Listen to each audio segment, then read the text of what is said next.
The idea that a nation's people could rule themselves? What a revolutionary concept in 1776. Our country's founding began as an experiment to see if a nation's people could be trusted to make good decisions and govern themselves. Before men in the 13 original American colonies gathered to create a constitutional republic like we have now, self-government had never been fully tried. Up until then, kings, queens, emperors, or strong military men ruled how people lived their lives, from making the laws and determining taxes to enforcing punishments for wrongdoing. So, what method did our country's founders develop that made it possible for a nation's people to make their will known for their leadership? They designed a democratic kind of government based on elected representatives for whom citizens vote. In fact, voting is one of the most important jobs a U.S. citizen does. Every year, Americans cast their votes for national, state, and local laws and governmental leadership. A voting citizen is basically telling those in authority how he thinks his community should be run. By law, the government has to listen and obey the results of an election. When the founders of the United States wrote the Constitution, they laid out rules by which to organize and structure the United States government.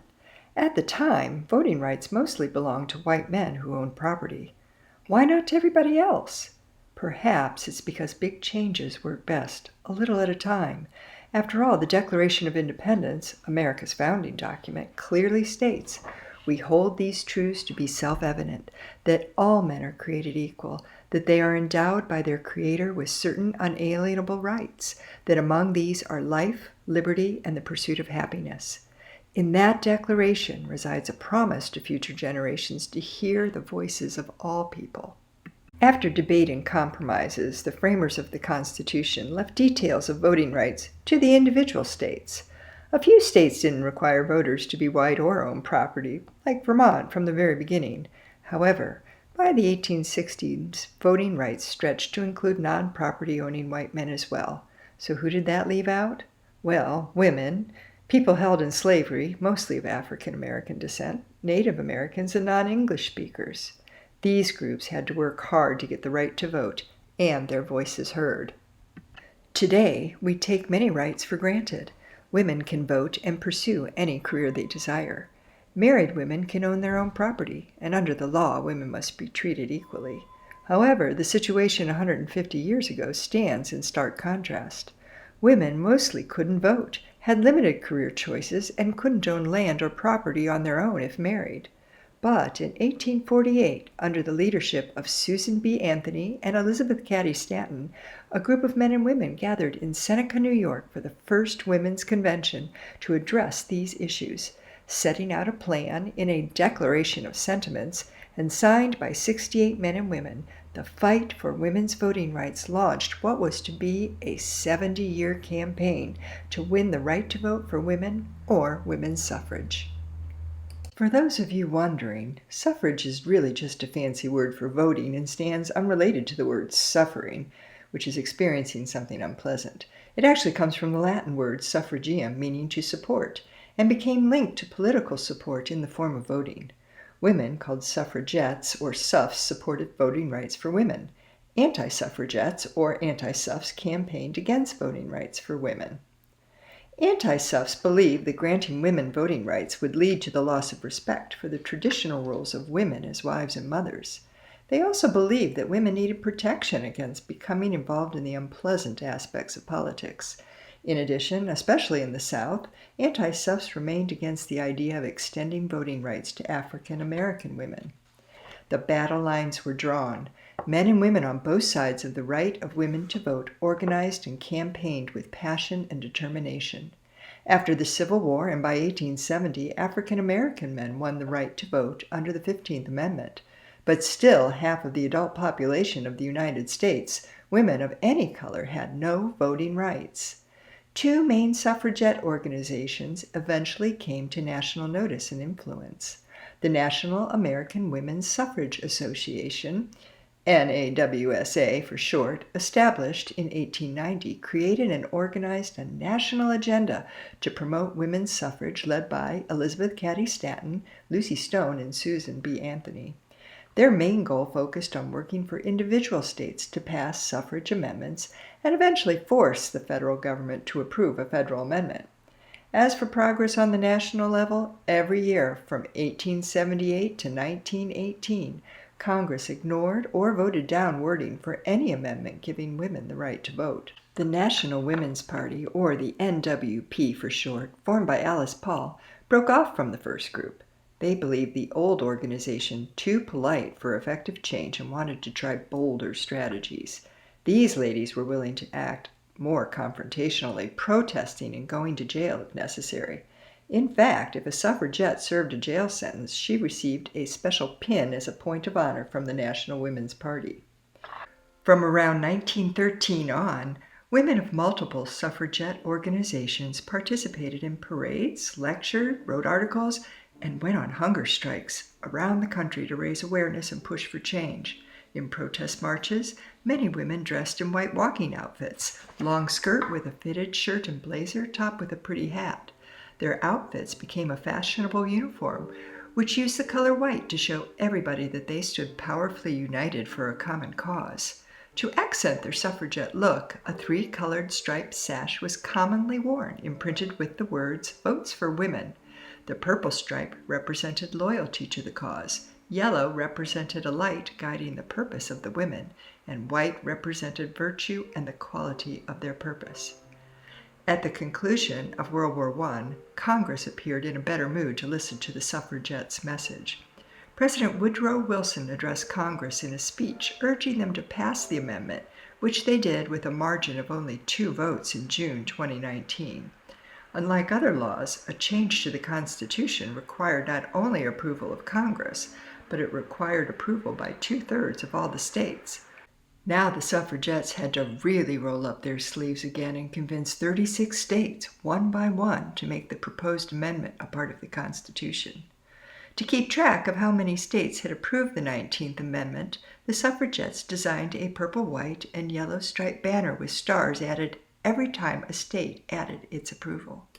Ohio was the 6th star on the 19th Amendment banner when on June 6, 1919, the state representatives voted to approve the amendment. 3 states tied for first: Wisconsin, Illinois, and Michigan. The more easily convinced states were generally located in the Northeast, Midwest, and West. The South presented more difficulties because of their fears about giving African American women the vote, believing it would affect their Southern way of life. As the months rolled on and new states were added to the banner, it looked like it would come down to Tennessee as the possible 36th state most likely to pass the amendment. The pressure of a November presidential election added to the urgency of getting the amendment ratified before then. Women wanted the opportunity of casting their votes for president. Would the country elect Ohio Republican Warren Harding or Ohio Democrat James Cox as the 29th U.S. president?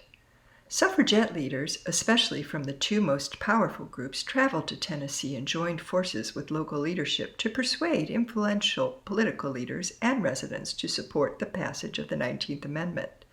Equally, on the other side, strong anti-suffragette forces arrived in the state to convince important people not to support its passing. Since all the Tennessee lawmakers were on vacation, they had to be called back by Tennessee Governor Albert H. Roberts for a special session of the legislature, that's a group of lawmakers, to debate the issue and then tally the vote. The arrival of the state lawmakers pouring into the Nashville train station started the War of the Roses. Suffs and anti-suffs, eager to determine who supported their agenda, made it a point to surround newly arrived lawmakers on the train platform, pressing them for loyalty to their cause. Those who declared themselves for the suffragettes received a yellow rose for their jacket buttonhole. Those who declared themselves for the anti-suffs accepted a red rose to wear prominently in theirs. They literally buttonholed their supporters for quick identification. In the 6 weeks leading up to the actual vote, heated political activity reigned on the capital city of Nashville, Tennessee. Big textile manufacturers, afraid women empowered with the vote would try to end or limit child labor, sent their employees to town to protest amendment ratification. Several whiskey manufacturers, worried that women voters might insist on a strictly enforced ban on drinking alcohol, set to providing unlimited quantities of whiskey to the lawmakers at a local hotel. Clergymen preached against the amendment, arguing that a godly woman belonged in the home as a wife and a mother. Politicians, all the way up to the two presidential candidates, weighed in their minds whether the potential of women voters would help or hurt their chances of getting elected. Meanwhile, supporters of the amendment, most notably led by Mrs. Carrie Catt for the National American Women's Suffrage Association, and Miss Sue White of the National Women's Party, challenged people of influence to support the amendment across the state and in Nashville. Meetings and teas, negotiations, newspaper articles energized the debate for ratification. The running tally of pledges or promise votes ran neck and neck. On the eve of the vote, when all the pledges were recounted again, they came up short. The dream for which 3 generations of women had rallied and worked looked like it was slipping away. Well, I see we have here Miss Ursula Trask of St. Louis, Missouri. She's a suffragette who worked on the Tennessee campaign to pass the 19th Amendment. Miss Trask, would you mind sharing the exciting story about August 18, 1920, the day for the final amendment ratification vote? Well, I would be happy to do that, young man. I remember that story very well. You see, we weren't counting on the youngest state legislator. His name was Mr. Harry Burns, age 24, changing his mind at the last minute. He actually wore the red rose that supported the anti-suffrage demands for defeating the 19th Amendment. Now, privately, he shared with me that he supported the women's right to vote, but it was an election year, and the folks back home didn't like the 19th Amendment. He wanted to get reelected, so he was going to vote against it. Well, the morning of the vote came, and to his surprise, he got a letter from his mother. And in this letter, his mother said, "Dear son, I noticed that your name is not appearing in the newspaper supporting the suffragette cause." And she said, "You really need to support Mrs. Katz in her ratification." Well, he had to pause over that one and decided it is more important to be a dutiful son. And he said a good son obeys his mother.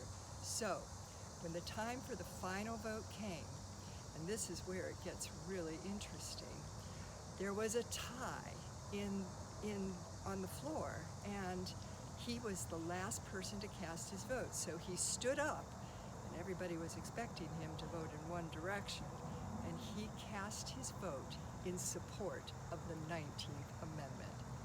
You should have heard the outraged anti-suffragettes and his colleagues, but he said to them very unapologetically, "A good boy obeys his mother."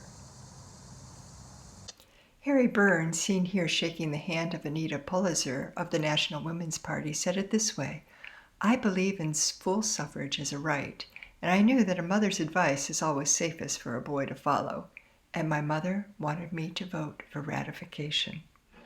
With the 36th state's approval, the U.S. Constitution was amended to include the 19th Amendment securing women the right to vote.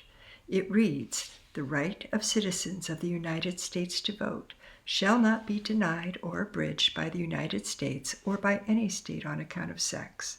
Congress shall have power to enforce this article by appropriate legislation." A statue honoring the actions of Harry and his mother, Feb Byrne, stands on the corner of Clinch Avenue and Market Street in Knoxville, Tennessee. A local museum nearby preserves his mother's handwritten letter. One note and one vote changed history.